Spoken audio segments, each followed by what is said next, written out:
All right, so here we go. A population of 5 people and their score on the AP exam is shown below. Suppose that a random sample of size 3 is chosen, so n equals 3. List all 10 possible samples of size 3. So basically if I do 5, math, 3, NCR 3, it tells me that there are 10 ways to pick 3 people from a group of 5.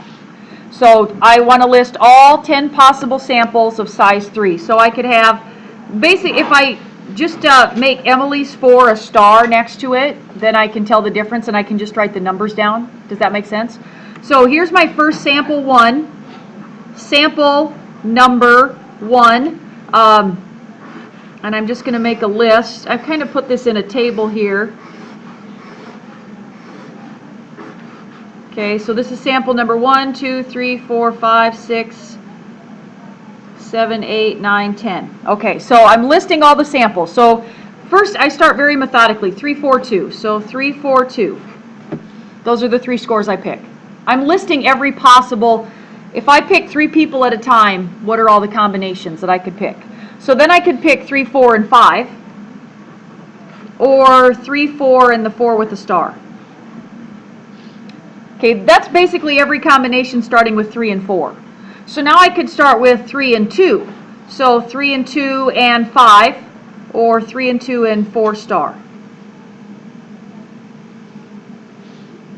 Okay, then I could start with 3 and skip those 2, so 3, 5, and 4. So 3, 5, and the 4 with a star.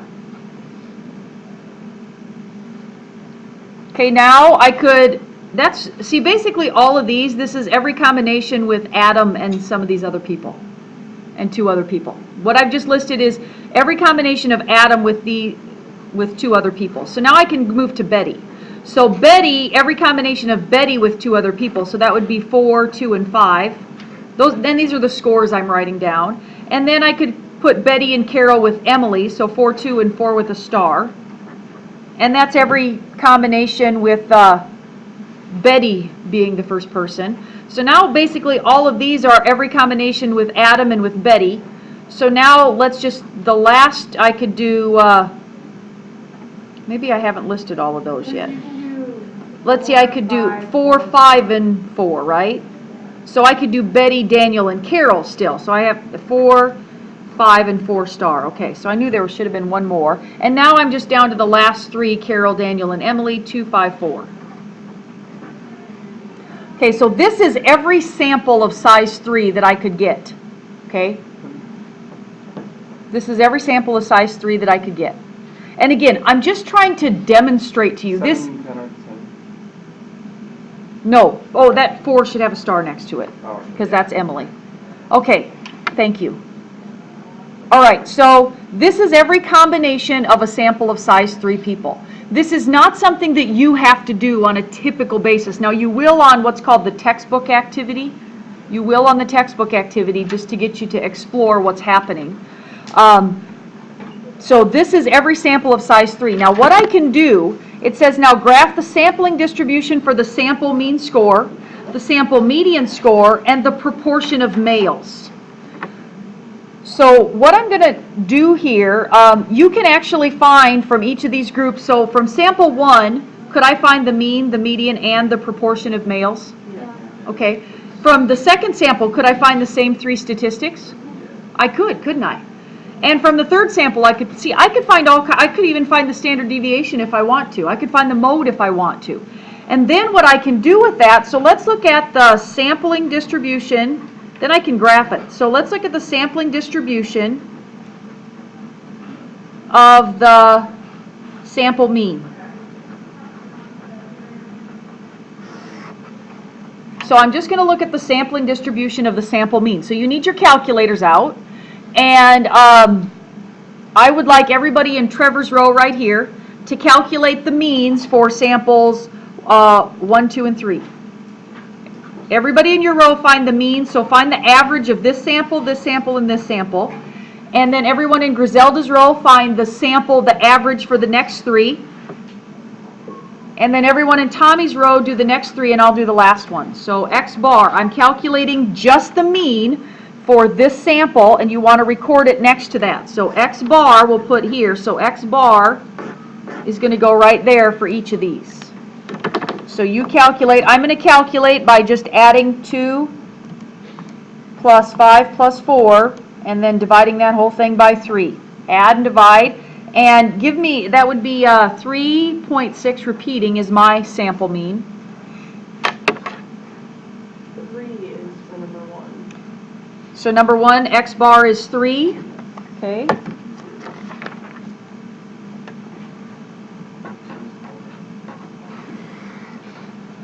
Two is 4. Okay. And 3 is 3.66. 3.6 repeating. Okay, what's 4? 5, 6. This shouldn't take you very long. 4 is what? 3.6 repeating. Okay, what's number 5? 3.3 repeating. 3.3 repeating. And then 3. And 3 for this one. Okay, how about the 7th one? 3.6 repeating. 3.33. 3.3 repeating. And 4.3. And 4.3 repeating. Okay, so these are all the different means, right? So is there sampling? I mean, the samples have sampling variability, okay, because they have different values, but the sample means, do they have variability? Every one of these samples, some of them are the same, some of them are different. So if I'm in a graph, this is a graph of the distribution. This is a graph of the sampling distribution of the sample mean. I put the numbers here. What's the smallest value we got for X bar? Smallest number you got for X bar? 3. And the biggest? 4.3 repeating. Okay, so that's 4 1/3. Basically, this is 3.3 repeating is 3 1/3. 4.3 repeat or 3.6 repeating is 3 2/3. So if I am going to graph this, I'm making basically a dot plot is all I'm doing. And you're going to be doing this too. This is exactly what you need to do when I describe the textbook activity. All right, so 3 1/3. How many sampling distributions have 3 1/3? 2 of them, so I'll have 2 dots above it. How many have 3 for their average? 2 of them. Okay, how many of them have 3 2/3? I see 4. 1, 2, 3, 4. How many have 4 for an average? 1. And how many have 4 1/3 for an average? 1. So basically what I did was I took the means that I found and I graphed them on a dot plot. So where do you expect the average to fall most of the time? Right about 3 2/3? That's where I would expect it to be most of the time. Now I kind of want you to look at this. Does this seem kind of symmetric? I'd say it's pretty symmetric. I mean, is it pretty much unimodal? What kind of distribution that we like is unimodal and symmetric? Normal. Okay, normal. That'll be important. Okay, so let's now just look at the sample proportion. Let's look at the proportion of males now. Okay, so now we're going to, the sampling distribution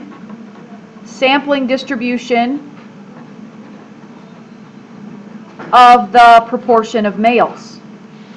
So now we're going to do exactly the same thing, but now the sampling distribution of the proportion of males. All right, so proportion of males this time. So we're probably going to have different numbers on our number line. So how many of these were, let's see, what were the only males in the group at the beginning? Adam and Daniel. So 3 and 5 were the males. So what were the proportion of males in sample 1? So sample 1 had 1/3, okay? Sample 2, 3 and 5 were males. So 2/3 of them were males. 1/3, 2/3. Any of them that have 3 and 5, it's 2/3 if it just has 3 or 5. So that would be 1/3 of them were males. 2/3 were males. 1/3 are males. I'm just looking at each sample and saying the proportion of males. So the number that were males out of all 3, because there are 3 people in the group, right? A proportion is a part out of a whole. So here, let's see, I have 1, 2, 3, 4, 5, 6, 7, the 8th. 0 out of 3 were males, and 9, 1 out of 3, and 1 out of 3. So now these are the proportion of males for each sample. So now if I graph that on here, what my values are 0, 1/3, 2/3, and up to 1, okay? So, how many of these samples had nobody, no males? One. 1? How many had 1/3 of the time there were males? 1, 2, 3, 4, 5, 6. And 2/3? 3? 3? Okay. So that is the sampling distribution of the proportion of males. Does it look different than the sampling distribution of the sample mean? Yes, it does. Is it still fairly unimodal and symmetric? Yes. Which is like what model that we like? Normal model. So, do you get the idea? If we did the median too, it would be something, we'd list all the medians, okay? So, now what I need to talk about, that's the idea of a sampling distribution. I have a big population. In this case, our population wasn't that big. I had a population. I selected samples of a smaller size from that population.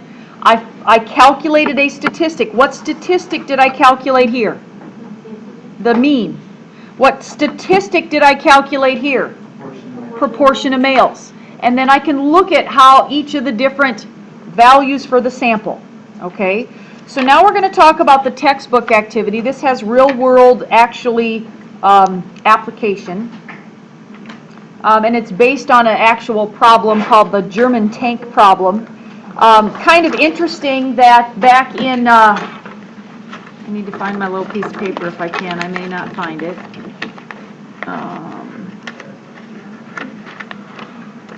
May or may not. Maybe I'll talk about it in a little bit. But okay, I need to talk about the textbook activity. So here's your assignment. You need to listen carefully.